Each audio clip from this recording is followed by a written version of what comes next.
दुनिया की कोई भी बड़ी टेक कंपनी उठा लीजिए या फिर कोई बड़ा इनोवेशन, उनके पीछे झांकने पर अक्सर एक नाम जरूर मिलता है, इंडियन इंस्टीट्यूट ऑफ टेक्नोलॉजी यानी आईआईटी। तो सवाल यही उठता है कि आखिर ये सब शुरू कैसे हुआ। कैसे एक अकेला इंस्टीट्यूशन भारत जैसे इतने बड़े देश का इंटेलेक्चुअल पासपोर्ट बन गया। चलिए आज इसी दिलचस्प कहानी की एक एक परत को खोलते हैं। तो देखिए, हमारी ये कहानी शुरू होती है 1947 के ठीक बाद वाले भारत से। एक ऐसा देश जो अभी अभी आज़ाद हुआ था, जिसके सीने में ना आत्मनिर्भरता का एक सपना धधक रहा था।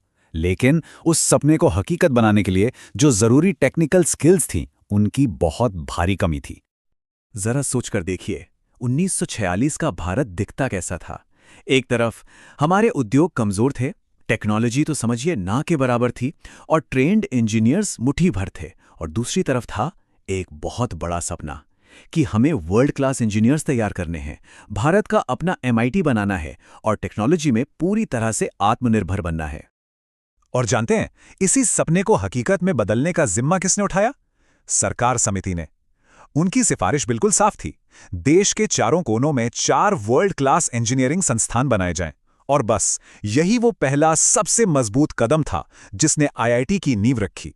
अब कहानी उस मोड़ पर आती है जहां पहले आईआईटी का जन्म हुआ, और उसका जो सिंबॉलिक मीनिंग है वो आज तक गूंजता है। साल था 1951। पहला आईआईटी, आईआईटी खड़गपुर बनकर तैयार हुआ। पर इसकी नींव ना सिर्फ ईंट पत्थर से नहीं रखी गई थी, बल्कि इतिहास से रखी गई थी। इसे उस जमीन पर बनाया गया जहां कभी अंग्रेज भारत के स्वतंत्रता सेनानियों को कैद में रखते थे।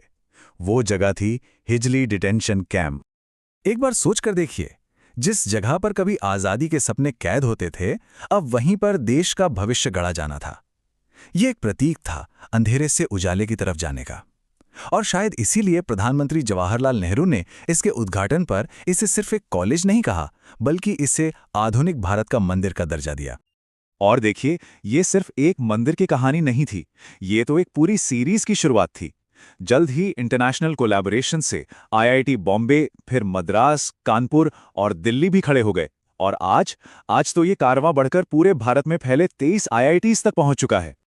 लेकिन इन मंदिरों में दाखिला लेना, इसका रास्ता कैसा है? चलिए अब समझते हैं उस बेहद मुश्किल प्रोसेस को जो असल में आईआईटी को आईआईटी बनाती है। जरा इस नंबर पर एक नजर डालिए, 12 लाख। जी हां, हर साल लगभग इतने स्टूडेंट्स जॉइंट एंट्रेंस एग्जामिनेशन यानी जेईई का एग्जाम देते हैं। ये एक ऐसा सपना है जो लाखों आंखों में एक साथ पलता है। पर इस सपने को सच कुछ ही लोग कर पाते हैं। जैसा कि यहां दिख रहा है, 12 लाख में से सिर्फ करीब 16,000 को ही एडमिशन मिल पाता है। ये दुनिया के सबसे टफ एग्जाम्स में से एक है, और इसकी वजह भी बिल्कुल साफ है। आईआईटी को सिर्फ वो दिमाग चाहिए जो आने वाले कल की दुनिया को आकार दे सकें। और एक बार अंदर आने के बाद आईआईटी का पूरा माहौल इन हीरो को तराशने का काम करता है। सोचिए, यहाँ वर्ल्ड क्लास लैब्स हैं, देश और दुनिया के बेहतरीन प्रोफेसर्स हैं, इंडस्ट्री के साथ सीधा कनेक्शन है, और सबसे जरूरी बात, कुछ नया सोचने और करने की पूरी आजादी है। तो सवाल ये है कि इस इकोसिस्टम से निकले छात्रों ने भारत को आखिर दिया क्या? चलिए देखते हैं कि कैसे आईआईटी देश के विकास का इंजन बन गया।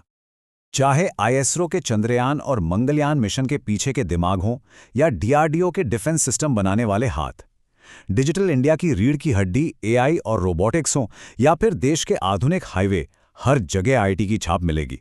मतलब ये कहना बिल्कुल गलत नहीं होगा कि आईआईटी भारत की तरक्की का असली पावर हाउस है। लेकिन आईआईटी का असर सिर्फ भारत की सरहदों तक ही सीमित नहीं रहा। अब जरा इसका ग्लोबल इंपैक्ट देखिए, जहां आईआईटी के छात्र भारत की पहचान बन गए हैं।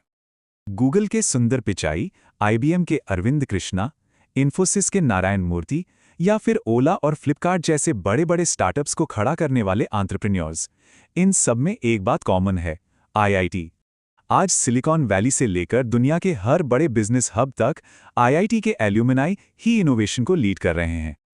देखिए, आज आईआईटी सिर्फ एक कॉलेज का नाम नहीं है, ये एक ग्लोबल ब्रांड बन चुका है।